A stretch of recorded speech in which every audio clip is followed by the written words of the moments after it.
Okay, good afternoon, Clive. Lovely to speak with you today. What I'd like to find out about you is what made you choose the recruitment industry to be an industry that you want to work in? Okay, initially I had a couple of recommendations from friends saying it's a good place to work, so I did my research, decided it did actually look like a fantastic place for me. It suited the way my personality was, quite driven, motivated, and I wanted to work around people who were also motivated. So the fact that the financial package is excellent in the recruiting industry was a big draw, and the potential for promotion and the whole new training challenge that it's going to bring to my life. Okay, no, I mean, definitely the industry can give you all of those things, and I think challenge is one of the biggest things that we do have at the moment. So what exactly is your background that will help you in this endeavour? Okay, I started off at university. I did manufacturing engineering management, took a year travelling, learned all about different cultures around the world, which was fantastic, and then joined the army. Spent a year at Sandhurst, which was a pretty hard year, quite testing, and really showed me that I've got a lot of self-motivation to succeed. Then through the army I've learned a great deal of management skills, presentation skills, communication skills. I've managed, at one time I had 180 soldiers within my platoon that I was responsible for. And when I was out in Afghanistan, I was writing training programs, working internationally, directly for the Americans. While I was there, I trained over 6,000 Afghan soldiers and multiple American and coalition teams, as well as setting the foundations for the expansion of the Afghan army by over 70,000 soldiers. Right, okay, so lots of people and lots of responsibility that came Yes, with that. and it was all working in a very high pressure environment, and okay.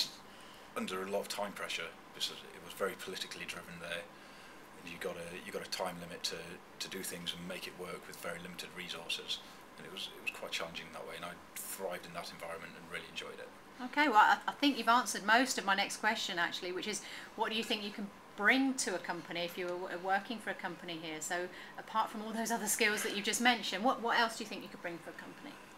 I think certainly the knowledge I've gained of how to interact with people through the army. I've met a great deal of people from a huge range of backgrounds. Certainly working with the Afghan army was gave me a real insight in how different cultures think and how to approach the way you work with them in order to get the most out of it. Yeah. So I've gained that insight, which I think will be quite valuable to any company which is hoping to expand internationally or open it into a new marketplace. Yeah. So I'll be able to adapt to that. Also the management skills, longer term within the recruitment industry, once I've learned how all the basics, proved myself as a consultant, it'll be quite good to move upwards and expand with the company, moving into a management position where I can utilise all them pre-existing skills and they won't have to retrain me on that. Yes. Now, you are quite competitive, aren't you? I do believe there's a bit of a competitive element in your background. Yes, there's a definite big competitive side. I've competed at up to World Championship age group level for Great Britain and came fourth 2 years running in the Winter Triathlon World Championships. Triathlons? Yes, so wow. It's real endurance sports. The harder the sport, the more I enjoy it. Right, so. Okay, so definitely that element to it as well. So what have you done so far to try and secure yourself a role in recruitment? Okay, I've done a lot of research on the recruitment industry, just in general, and then within the fields been looking going into, so the finance and the IT sectors. I've looked at the market conditions in them and done a good amount of research into not the specifics of each role, which you would specialise, but the overall situation in them fields, so that I can go in and talk with confidence in interviews.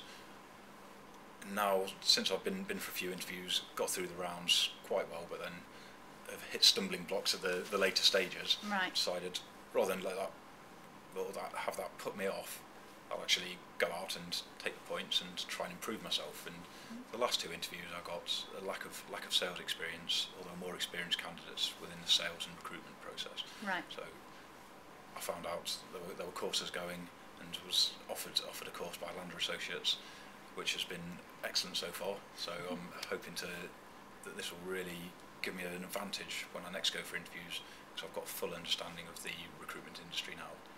Right, okay. And in that research, I know that you've actually started reading a lot of books and trying to gather information that way as well. So apart from actively going out and getting yourself on a course, then there's the elements of the reading and the learning that way. Yeah, and I think that's been really valuable.